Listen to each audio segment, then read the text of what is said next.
کلمہ نصیحت ایک چیز پہلے کہہ دی میں نے، وہ ذہن میں رکھ لی نا، میں بھی سن رہا ہوں۔ وہ ایک بڑی عجیب سی بات ہے، میں دہرا دیتا ہوں۔ مثلا ایک بچے نے، میں بچہ بیٹا ہونے کے ناطے کہوں گا نا، اب تو عالم دی عالم ہیں، یہ حیدرآباد سندھ سے، مثلا انہوں نے چائے کا ایک آخری گھونٹ میرا رہتا تھا، میں نے ناشتہ نہیں کرتا ہوتا چائے، تو انہوں نے کہا حضور یہ ایک جو گھونٹ بچ گیا مجھے دے دے، میں نے دے دیا بیٹے کو۔ پھر ایک شخص نے ایک نوٹ 500 یا 1000 5000 کا تھا، آگے کیا اس پر سائن کر دیں، وہ میں نے کہا دیکھو بیٹے میں آپ کو بات سمجھاتا ہوں، اس سمجھنے کے بعد اگر آپ کی طبیعت میں جیسا آئے میں کر دوں گا۔ تو میں نے پھر وہاں نصیحت کی، میں نے کہا یہ اس طرح کے چھوٹے چھوٹے معاملات دلوں میں چھپی ہوئی محبت اور عقیدت کے عکاس ہوتے ہیں، وہ ظاہر ہوتی ہے۔ محبت اور عقیدت جائز اور ناجائز تمام مذاہب میں جائز بھی ہوتی ہے اور ناجائز بھی رہی ہے، یہ میں خلاصہ عرض کر رہا ہوں۔ تو محبت اور عقیدت کا ہونا اگر جائز ہو تو وہ ایمان کا حصہ ہو جاتا ہے۔ والدین کا ادب ہے، عقیدت ہے، اساتذہ کی ہے، مشائخ کی، بڑوں کی، بزرگوں کی، اولیاء و صالحین کی، صحابہ کرام، اہل بیت عطا، اوپر درجے چلے جاتے ہیں، نیک لوگ، دین کی تبلیغ کرنے والے، عالم، استاد، یہ سارے درجے میں آتے ہیں۔ تو یہ ایک حد ہے، اس عقیدت کا اظہار ایک الگ چیز ہے۔ پھر میں نے سمجھایا کہ اظہار ہر آدمی جو کرتا ہے وہ اپنی سمجھ، اپنی طبیعت، اپنا ذوق، جو اس کا مائنڈ سیٹ ہے، جو اس کی سمجھ میں آتا ہے اس کے مطابق اظہار کرتا ہے۔ ہر بندے کے پاس علم اتنا نہیں ہے کہ وہ علم کی حدود میں بند رہ کر اظہار عقیدت کرے۔ پھر میں نے صحابہ کرام کی مثال دی، میں نے کہا ایک صحابی آئے آقا علیہ السلام کی بارگاہ میں اور آ کے سجدہ کر دیا، دھڑام گر گئے، سجدہ کر دیا۔ آقا علیہ السلام نے پوچھا یہ کیوں کیا، منع فرمایا، بعد میں فرما دیا یہ حرام ہے، جائز نہیں ہے۔ لفظ حرام نہیں ہے مگر شرعن حرام ہے، اس لیے کہہ رہا ہوں۔ فرمایا انسان کو سجدہ نہیں کر سکتا، اگر میں اجازت دیتا تو بیویوں کو، شوہروں کے لیے اجازت دیتا، اللہ کے سوا کسی کو سجدہ نہیں۔ تو دین ہے، اگر کوئی عبادت کی نیت کر لے تو کافر و مشرک ہو جائے گا، اور تعظیم کی نیت کرے تو فاسق ہوگا، یہ حرام ہے۔ یعنی کسی بھی نیت سے سجدہ اللہ کے سوا کسی کو ہے ہی نہیں، آقا علیہ السلام کے لیے بھی جائز نہیں ہے، تو بس کسی اور کی کیا جواز ہے نا۔ تو میں نے کہا انہوں نے یہ کر دیا، آقا علیہ السلام نے انہوں نے کہا ہم نے دیکھا روم کی سلطنت اپنے بادشاہوں کو سجدے کرتے ہیں، تو ہمارے ہاں آپ سے بڑا بادشاہ کون ہے؟ اب انہوں نے ایک اظہار عقیدت کیا، مسئلہ معلوم نہیں تھا مگر جو سمجھ میں آیا اظہار کر دیا۔ اب آقا علیہ السلام کا چونکہ وہ پیغمبر ہیں، ہادی ہیں، انہوں نے روک دیا کہ یہ جائز نہیں ہے، ممنوع ہے میری شریعت، سمجھا دیا۔ میں نے کہا کسی نے کہا جی میں نے بدلہ لینا ہے، قمیض اوپر کر دیں، تو قمیض اٹھایا تو چوم لیا۔ سردیوں میں سخت جاڑا، پانی لے کے کھڑے ہو جاتے فجر کے بعد، ہاتھ ڈبو دیں، ہمارے بچے بیمار ہیں، شفا ہو جائے گی۔ یہ سب عقیدتوں کے مظاہر ہیں، اس طرح کے بہت سے واقعات آپ کو ملیں گے۔ تو میں ان کو یہ سمجھا رہا تھا کہ یہ ساری چیزیں جن پہ آقا علیہ السلام نے منع نہیں فرمائی وہ جائز کی حد میں آ جاتی ہیں، جس پر منع نہیں وہ جائز ہے۔ مگر میں نے سمجھایا ہر جائز چیز معیار نہیں ہوتا، اصل یہ بات سمجھیں، یہ میں تمہید لا کے تو اینڈ پہ ہر جائز چیز معیار نہیں ہوتا۔ میں نے کہا میری طبیعت اور روش یہ ہے اور علم یہ کہتا ہے کہ جائز پر اکتفا نہ کریں، اونچے معیار کی طرف جائیں۔ جائز کریں گے تو آپ کو گناہ کوئی نہیں، کوئی آپ کو نقد نہیں کر سکتا، تان نہیں کر سکتا اللہ کے ہاں، اور اس جائز میں اگر نیت اچھی ہے تو اجر اور ثواب بھی بن جائے گا، مگر زندگی میں اسوہ جو بنائیں وہ اعلیٰ۔ پھر میں نے کہا صحابہ کرام میں اگر اس کو فرق کرنا ہو تو خلفائے راشدین کا اسوہ سب سے اعلیٰ، سیدنا صدیق اکبر، سیدنا فاروق اعظم، سیدنا عثمان غنی، سیدنا علی المرتضیٰ، اور اکابر جج صحابہ کرام جن کو کثرت کے ساتھ حضور علیہ السلام کی صحبت ملی، کثرت کے ساتھ۔ ورنہ تو جب آپ نے خطبہ حجۃ الوداع دیا تو 1.25 لاکھ کے قریب صحابہ سن رہے تھے آپ کے، تو صحابی تھے، مگر جن کو کثرت کے ساتھ صحبت ملی ان کا فہم اور اس کا درجہ اور تھا، جنہوں نے 1-2 بار زندگی میں آ کے زیارت کی چلے گئے ان کا فہم اور فہم کا درجہ اور تھا۔ اظہار میں فہم کا دخل ہو جاتا ہے کہ بندے کی کتنی سمجھ ہے، کتنی نہیں. اور جنہوں نے طویل صحبت اختیار کی ہو وہ اپنے فہم کو فنا کر دیتے ہیں فہم نبوی میں. جو آقا علیہ السلام نے تعلیم دی اس میں اپنی سوچ کو فنا کر دیتے ہیں. تو میں نے مثال ان کو یہ دی کہ زندگی میں ہمیشہ جو وتیرہ ہے وہ اعلیٰ اور معیاری رکھے. آخری بات جو ہمارے ہاں یہ جو مسلکی جھگڑے بھی بہت سے ہوئے ہیں اور فرقہ واریت بنی اور دنگا فساد ہوا، انہوں نے جائز چیز، ہمارے یہاں لوگوں نے جائز چیزوں کو جواز کو جائز کو واجب کا درجہ دے دیا اور کسی نے محض جائز کو حرام کا درجہ دے دیا. مطلب حکم نہیں ہے مباح ہے، اس نے ان کو حرام بنا دیا. اور بہت سے لوگ ایک امر جائز ہے اس پر منع ثابت نہیں، اس کو اس طرح ڈٹ جانا تلوار لے کر کہ یہ واجب ہوتا ہے جیسے فرض ہے، اس سے تفرقے ہوتے ہیں، فرقے بن جاتے ہیں. بہت سی چیزیں ایسی ہیں ہم کرتے ہیں اپنے ذوق کے مطابق، کبھی کر لیتے ہیں اور کبھی نہیں کرتے، اپنے بطور واجب نہیں سمجھتے. وہ جو نہ کرے گا تو ایسے لوگ ہیں وہ کہتے ہیں یہ تو یہ ہو گیا، یہ تو فلاں ہو گیا. یہ تنگ نظری ہے. تو ہمیشہ معیار پہ جائیں اور اعلیٰ طریق پر جائیں. اور آخری بات بیٹے پر اٹھ کے اللہ آپ کو سلامت رکھے، زندگی میں اللہ کے ساتھ اپنے تعلق کو اخلاص پہ رکھیں، اس میں مخلوق کو شامل نہ کریں. کیا کوئی کام اللہ کے لیے جو کام ہے، کوئی کام جو اللہ کے لیے ہے، اس میں مخلوق دور دور تک نظر نہ آئے، وہ ریا بن جائے گی، وہ ریا بن جائے گی. اور کوئی کام جو اللہ کی مخلوق کے لیے کریں اس میں آپ کا نفس میں دور دور تک نظر نہ آئے، آپ معیار سے گر جائیں گے. کن مع الخالق بلا خلق وکن مع الخلق بلا نفس. خالق کے ساتھ، مولا کے ساتھ ایسے رہو جیسے مخلوق ہے ہی نہیں، جو کرو اس کے لیے کرو. میرے پاس جی حضرت یہ ایک بڑی دلچسپ بات آ گئی، یہ ہم نے اندر تو نہیں کرنی تھی، اب ان کی نصیحت کے لیے. علماء کرام کا ایک وفد آ گیا میرے پاس، یہ بات 80s کی ہے، 1985 86 87 کے زمانے کی. ان میں کچھ علماء میری ینگ لائف کے میرے دوست احباب یا ملنے والے تھے.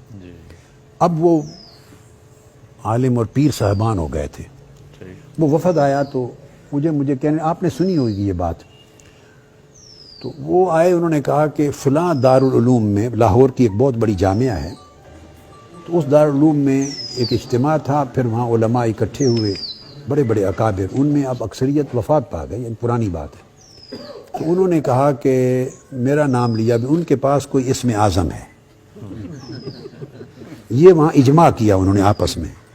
اجماع بھی جیسے ہر گلی کے بعد مولوی صاحبان اجماع کرتے رہتے ہیں، ہر بندہ جو مولوی جو کہتا ہے وہ کہتا ہے اس پر اجماع امت ہے. نہ اس کو اجماع کا پتہ نہ امت کا پتہ، وہ خود ہی امت ہے، خود ہی اجماع ہے، خود ہی دین ہے. جو اس کی نہیں مانے وہی کافر ہے. اس لیے ہم نے جنگ لڑی ہے فتنہ تکفیر کے خلاف ساری زندگی. کسی کا حق نہیں ہے کسی کو کافر بنانے. صوفیاء، ہم صوفیاء کے مشرب کے لوگ ہیں. صوفیاء مسلمان بناتے تھے اور تم آج کافر بناتے ہو. وہ اسلام میں داخل کرتے تھے، تم اچھے بھلے مسلمانوں کو اسلام سے خارج. اس لیے ہم نے اس کے لیے آپ کو پتہ ہے 35-40 سال جنگ لڑی، مگر اللہ نے کامیابی دی، وہ زبانیں بند ہو گئیں. ابھی پھر کچھ عرصے میں چل پڑی. وہ ہوتا رہتا ہے. اس طرح کی سوچ جو ہے وہ خارجیت کی سوچ ہے، وہ خارجیت کی سوچ ہے. وہ پہلے حضرت مولانا طارق جمیل صاحب کے لوگوں میں داخل ہو گئی تھی ایک زمانے میں، اب وہ ادھر ہمارے والے لوگوں میں داخل ہو گئی. برابر ہو گیا کام برابر ہو گیا. مطلب ہے یہ اپروچ خارجیت ہے، خارجیت. اور اعتدال، تواضع، انکساری، وسعت قلبی، نرمی، نفرت کا نہ ہونا، پیار، محبت، یہ دین ہے. کافر غیر مسلم بھی آپ کے ساتھ بیٹھنے میں جھجک محسوس نہ کرے. فاسق و فاجر گناہگار بھی آپ کے ساتھ بیٹھنے میں گھبراہٹ محسوس، یعنی دیندار آدمی کوئی دہشت نہ بن جائے اس کے لیے کہ وہ اس پر دہشت طاری ہو جائے. دیندار آدمی کے پاس بیٹھے تو اس کو انس اور فرحت محسوس ہو. یہ اپنے اخلاق میں رکھیں بیٹے، آپ کے اخلاق، اس میں نفرت نہ ہو، گالی گلوچ نہ ہو، ہمیشہ وضو کے ساتھ رہیں. میں اختتام کر رہا ہوں. یہ تو آپ عمل کرتے ہوں گے، پہلے دن کی نصیحت ایسے ہی ہے ہمیشہ. کبھی زندگی میں سمجھیں جو وقت وضو کے بغیر ہے وہ آپ مر گئے، آپ اس وقت زندہ نہیں اس لمحے. یعنی مسلمان بغیر وضو کے یوں سمجھیں کہ سمجھ میں نہیں آ سکتا کہ وہ کیسے چل پھر رہا ہے، کیسے کھا رہا ہے، کیسے مل رہا ہے لوگوں سے. وضو مومن کا بیٹے لباس ہے. وضو مومن کا، اس سے 60% نماز کا پڑھنا آسان ہو جاتا ہے، اس سے برکت ملتی ہے. وضو سے رہیں. نماز کی، روزہ کی، عبادات کی اور طاعات کی کبھی غفلت نہ کریں. غفلت شیطان کے داخل ہونے کا دروازہ ہے. انہوں نے کہا کہ جا کے پوچھ آئیں کہ کیا اسم اعظم ہے. وہ میرے پاس آ گئے کہ بتا دیں. میں نے کہا اسم اعظم میرے پاس ایک ہے، مگر وہ ہے بڑا مشکل، آپ نے اس پر عمل نہیں کرنا، وہ وظیفہ آپ سے ہوگا نہیں. کہتے ہیں نہیں آپ بتا دیں، ہم وعدہ کر کے آئے ہیں کہ ہمارا تعلق اتنا قریبی ہے کہ ہم یہ راز لے کے آئیں گے. انہوں نے کہا وہ خطاب سے پہلے بھی دیکھتے ہیں، تسبیح ہوتی ہے ہاتھ میں، لب ہلتے ہیں، کچھ پڑھتے ہیں، اس سے تسخیر قلوب ہوتا ہے. ساری رات خطاب کرتے ہیں تو اٹھتا ہی کوئی نہیں بندہ. ہمارے خطاب سننے کے لیے 100 بندہ کوئی نہیں بیٹھتا، ادھر اٹھتا کوئی نہیں، سمندر یہ تسخیر قلوب ہے، اسم اعظم سے کرتے ہیں. یہ ان کا مسئلہ تھا کہ معلوم کریں وہ کیا تھا کہ ہم بھی وہ پڑھیں. میں نے کہا ہے میرے پاس اسم اعظم، مگر آپ کے لیے ہوگا مشکل. انہوں نے کہا کیا؟ میں نے کہا بتا دیتا ہوں. اسم اعظم یہ ہے کہ اللہ کی عزت کی قسم ہے میں نے زندگی میں کوئی کام مخلوق کے لیے نہیں کیا، جو کیا اللہ کے لیے کیا. یہ میرا اسم اعظم. کوئی کام جو کرتا ہوں اس میں کسی مخلوق اور کسی دنیاوی غرض کے لیے نہیں، صرف اللہ کے لیے کرتا ہوں. اللہ کو، میرے اللہ کو پسند ہے یا ناپسند ہے، کروں یا نہ کروں، میرا کوئی پیمانہ علاوہ اس کے زندگی میں ہے ہی نہیں. تو میں اس دل میں اللہ کے سوا اور اللہ کی رضا کے سوا اور اس کے قصد کے سوا کسی چیز کو داخل نہیں کرتا. تو جو کرتا ہوں، جو پڑھتا ہوں، یہ جو آپ تسبیح جو پڑھتا ہوں صرف اللہ کے لیے پڑھتا ہوں. اس کے عوض میں اپنے لیے بھی، میں نے آپ کو آپ کی تشریف لانے سے پہلے ان کو بتا دیا تھا کہ میں 26 سال اپنے شیخ قدوۃ الاولیاء سیدنا طاہر علاء الدین البغدادی کی صحبت میں رہا. میں نے ان کو بتایا 26 سال میں ایک بار بھی میں نے ان سے عرض نہیں کیا کہ حضور میرے لیے دعا فرما دیں. 26 سال میں نے اپنے شیخ سے نہیں عرض کیا کہ دعا کر. میں اپنی زندگی کے معاملات اللہ پہ چھوڑتا ہوں. یہ میرا توکل کا معنی ہے کہ مولا بندے کی بہتری کو بندے سے زیادہ اچھا جانتا ہے. تو میں نے کہا میں اللہ کے سوا کسی کے لیے کوئی عمل نہیں کرتا، اللہ کی رضا کے لیے. یہ اسم اعظم ہے. اور یہی حضرت ابراہیم بن ادم نے بتایا تھا. کسی نے پوچھا اسم اعظم، فرمایا تو دل سے اللہ کے غیر کو نکال دے تو جو لفظ پڑھے وہی اسم اعظم ہو، جو چاہو پڑھو اسم اعظم ہو. بیٹے دل کو اتنا خاص کر لیں، خالص، طاہر، ستھرا، اور اخلاق اچھے رکھیں. بیٹے آپ کے اخلاق سے، عبادت سے، وضع قطع سے، تواضع انکساری سے، لوگوں کے ساتھ اخلاص اور محبت سے، پیار سے خوشبو آئے ایمان کی بھی، مسلمان ہونے کی. اور اگر یہ پیدا کر لیں تو سمجھیں آپ منہاج القرآن سے کچھ لے کر گئے، یا آپ کا میرے ساتھ کوئی تعلق ہے اور اس کا کچھ فائدہ پہنچا آپ کو. اگر یہ خوشبو آپ اپنے عمل سے، زندگی اور اپنے برتاؤ سے لوگوں کے ساتھ نہیں دے سکتے تو آپ اس کو امپروو کرتے رہیں، امپروو کریں. ٹھیک ہے بیٹے، اللہ آپ کو برکت دے. سلام جی. یہ دعا ہو گئی بیٹے. یہ جو نصیحت کی اللہ ہم سب کو اسی کا عامل بنا دے اور آپ سب کو عامل بنا دے. یہ دعا ہے بیٹے، اللہ ہمیں سب کو اس کا عامل بنا دے. اللہ پاک ان کی بخشش و مغفرت فرمائے. وفات ان سب کی بخشش و مغفرت فرمائے. شفاء کاملہ سے خاتفان آپ کا دوست، اللہ پاک اس کو قبول کرے، برکت دے. آپ سب کی حاجات اللہ پاک قبول فرمائے، مرادیں قبول فرمائے. حضور علیہ الصلوۃ والسلام کے طفیل آپ کو نیکی اور تقوی عطا کرے. اللہ پاک اپنی عبادت، اپنی محبت، اپنی معرفت عطا کرے. حضور علیہ الصلوۃ والسلام کی محبت اور سچی متابعت، اتباع عطا کرے. حسن اخلاق عطا کرے، حسن معاملہ عطا فرمائے، نیکی پرہیزگاری اور تقوی پہ رہیں، ہر خیر آپ کا مقدر ہو اور ہر شر سے محفوظ رہیں، اور آپ کے وجودوں زندگیوں سے خیر نکلے اور شر قریب نہ آئے، آپ کی ساری حاجات پوری ہوں۔ اللہ پاک کرم فرمائے، ان کو شفا، صحت، سلامتی، دنیاوی و اخروی ترقیوں کے ساتھ رکھنے کی، صلی اللہ علیہ وسلم۔ چلو بیٹا۔